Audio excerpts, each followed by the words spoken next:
If the concept for the stage looks familiar, but you can't quite place the reason why, there's a good reason for that. This level, in conjunction with the windmill stage back in World 1, was the inspiration for the Woolly World stage in Super Smash Bros. For Wii U. This is a very notable talking point that I wanted to bring up because this is the only time, unless there's something I don't know about in Ultimate, a stage in Super Smash Bros. Predated the game it was from. There have been times where characters predated, such as Roy not even having his game released in Japan yet when he was in Melee, but this is the only time it ever happened for a stage. Sakurai has stated in interviews that it was added at the very end of development, and it's not very hard to see why. It's possible that you played that stage and you remember what it looks like, but you weren't really actively remembering anything about it because it wasn't from a game that was out at the time, and just kind of had it deep in the recesses of your memory all this time, because for whatever reason, when I say it predated the release, I mean it predated by a lot. In Japan and Europe, wasn't gonna just say in Japan, it was about 6 or 7 months before the release. In America, it was 11 months. Alright, so I understand game localization is hard work, and there's no 100% perfect complaint-free way of doing it. But this is Yoshi's Woolly World! There's no way that this had any good localization reason to come out so much later over here. I mean, I appreciate the work the man does, though, so I'm not trying to discredit his work here, but it was out to silence me before I spoke sin against the man himself, but I was going to say that, assuming Nintendo of Europe did the localization that they got, one member of Treehouse could have localized this game on their laptop during one trip to the toilet. Seriously, change Wii U to Wii U Deluxe and change the one mention of trousers to pants. There you go, localization finished. Yet, it took so much longer than you would think. My only personal theory for why this is there were really bad amiibo shortages in North America where it was clear they didn't anticipate how successful they were going to be. Maybe that had something to do with it, trying to make sure there wouldn't be an amiibo shortage that time around.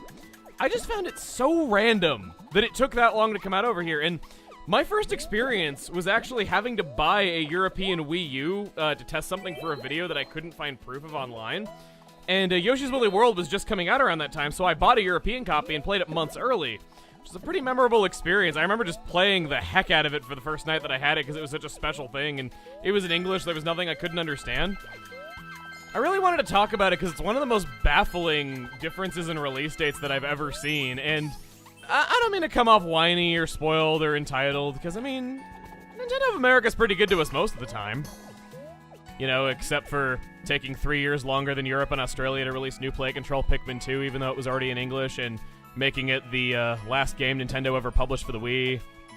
And taking 8 months longer than Europe to release Xenoblade Chronicles, even though it was already in English, and then only releasing it exclusively at GameStop and only printing the game once, causing it to sell for over $100 secondhand for years.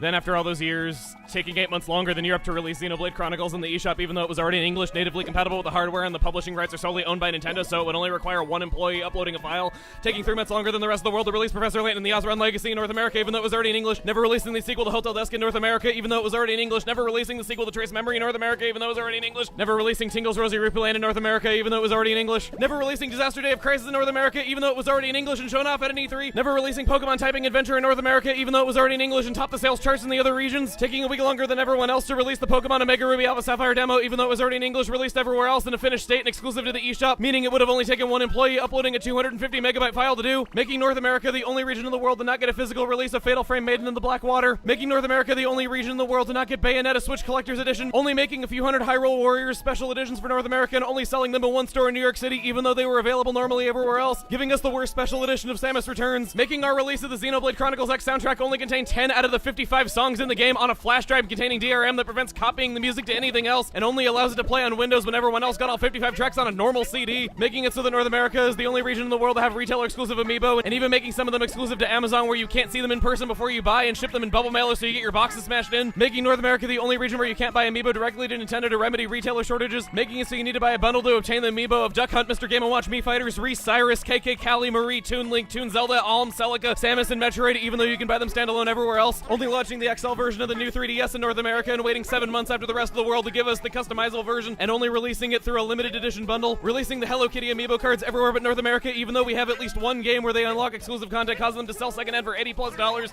and all of our Club Nintendo rewards being printed on paper or digital downloads compared to the cool stuff everyone else got. But,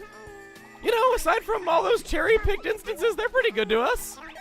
Okay, every territory has its problems. I felt bad for Europe, Australia, and even rarely Japan as well for certain things, so yeah, it's not just us.